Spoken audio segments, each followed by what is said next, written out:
Welcome to episode 12 of A Journey Through Papua New Guinea History. My name is Kemelo Gima. In this episode, we tell the story of an early missionary, James Chalmers, and his companions who were killed on the island of Goaribari in the Gulf of Papua in 1901. This story takes place at a time when the south part of the island was still called British New Guinea. It did not officially become Papua until 1906. James Chalmers, the missionary who was killed at Goaribari, belonged to the London Missionary Society, or LMS, which had been working across the Pacific since 1797. The LMS first came to New Guinea in 1871. The earliest missionaries to remain were Cook Island teachers. They settled on the south coast, and they had set up the LMS headquarters at Port Moresby in 1874. Later that year, the Reverend William Laws arrived to lead the new mission. He and his family became the first permanent European residents in Port Moresby. Another experienced LMS missionary called James Chalmers arrived at Port Moresby in 1887 to join William Laws. Chalmers had already spent 10 years as a missionary in other islands of the Pacific. In British New Guinea, Chalmers worked first at Suo Island and after that travelled widely along the south coast. He visited many villages and also explored inland in some places. Adventurous and confident, Chalmers soon became well known along the south coast and also in Australia and Britain, where he had published books and written many articles for newspapers. After more than 20 years of travelling among the peoples of New Guinea, he had no fear of going into new places. Chalmers did not expect that his journey to Goaribari Island would be his last.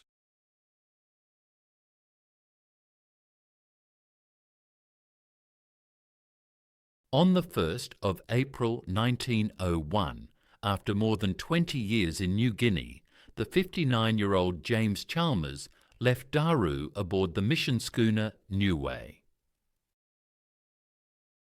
His destination was the island of Goaribari, where he planned to open a new mission station. There was one serious problem. The Goaribari people, although they were little known to outsiders, had a reputation for being violent. Government officials warned Chalmers not to go without armed protection, but he chose to ignore their advice. On the 7th of April, Chalmers' boat anchored at the place shown by the number 1 on this map, not far from Dopima village.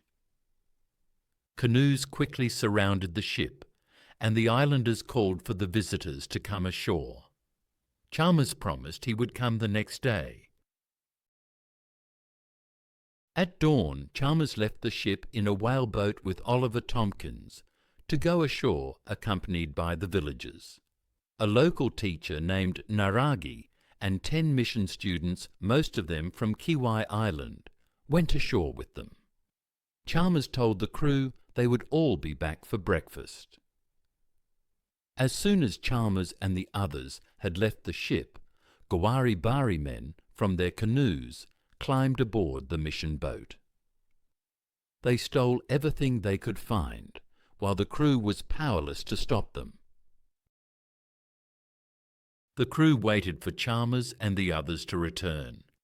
His visit ashore was meant to be brief, but breakfast passed, then the whole day, and there was still no sign of him and the others. By evening, the captain of the boat, Bob Sadaraka, feared the worst. Afraid to land, next morning he sailed back to Daru to report that, in his opinion, the missionaries had almost certainly been killed.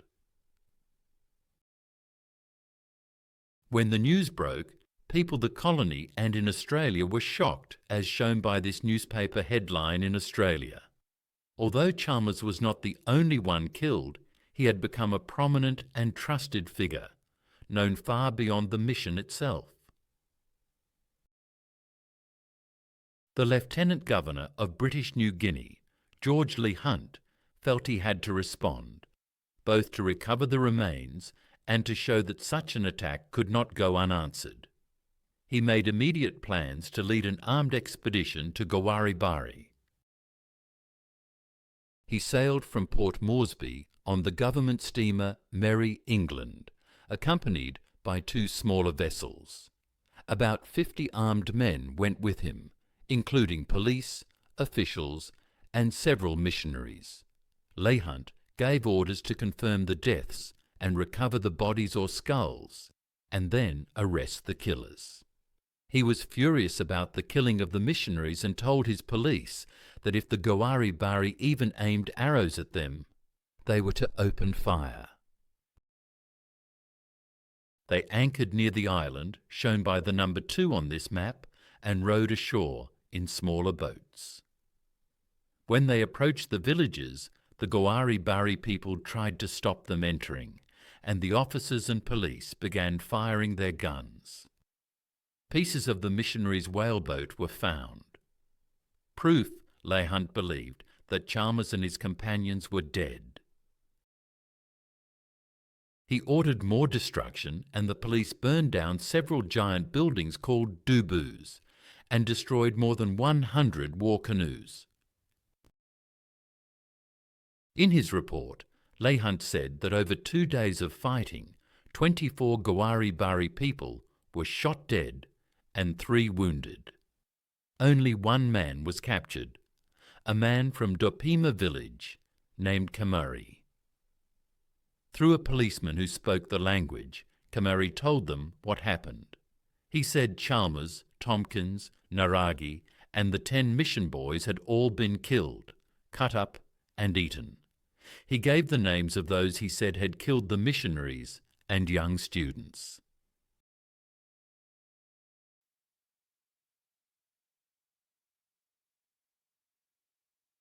Leigh Hunt returned to Port Moresby, but vowed that he would come back to Goaribari to find the skulls of Chalmers and Tompkins and capture the killers.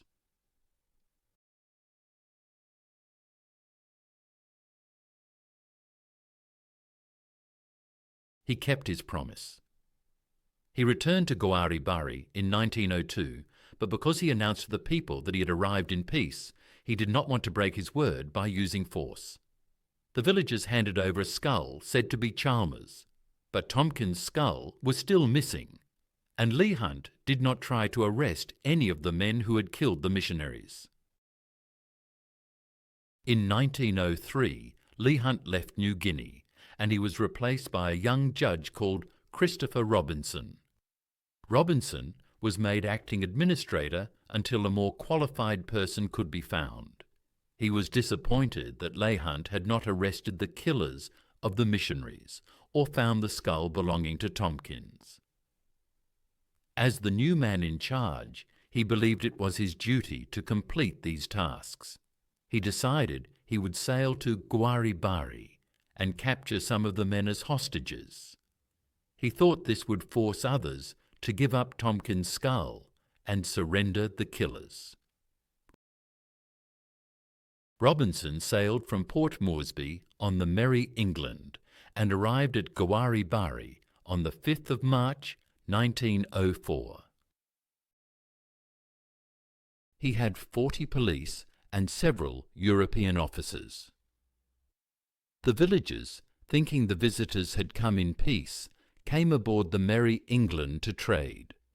On the 2nd day, one of the accused killers, whose name was Aki, stepped onto the deck. Robinson ordered his police to arrest him, and a few others he wanted as hostages.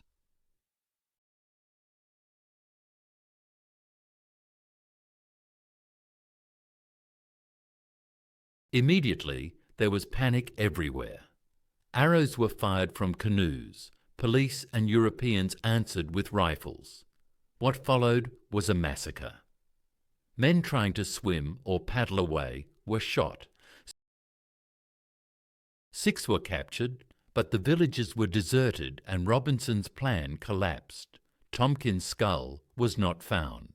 Only one suspected killer was in custody. At the end of the shooting, many Goaribari people were dead, either laying on the land or floating in the water.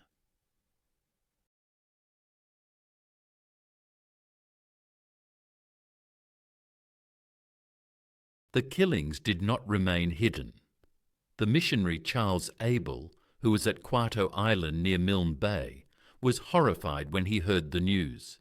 He went to Australia and he demanded that the government should hold a royal commission to inquire into what happened. He accused Robinson of tricking the Goaribari people and of leading a shooting operation in which around 60 people were killed. Australian newspapers seized on the story. Robinson was denounced as a murderer. Reports were often exaggerated, but the outrage was genuine. Under pressure, he accepted responsibility, although he said force had been necessary. All of the criticism and publicity was too much for Robinson. Before the inquiry started, he shot himself with his pistol on the 20th of June, 1904, beneath the flagpole at Government House, Port Moresby. It was reported in newspapers that the government decision to hold an investigation had preyed on his mind. Despite Robinson's death, the Royal Commission began in July 1904. Only Europeans gave evidence. No New Guinea policemen or villagers were heard. The judge concluded that Robinson alone was responsible for what happened. He said that at least 8 Goaribari had been killed, but this figure was almost certainly too low because at least 260 shots had been fired at the Goaribari by the police and Europeans. The new acting administrator of British New Guinea, replacing Robinson, was Francis Barton. He decided it was time to make friends with the Goaribari people, and he sailed there in 1905. After initial fear, villagers welcomed his party, shared food, and handed over a skull believed to be Tompkins. Barton gradually released all the hostages captured by Robinson. With that, the government ended its punishment. No further arrests were attempted, and the Goaribari affair came to an end.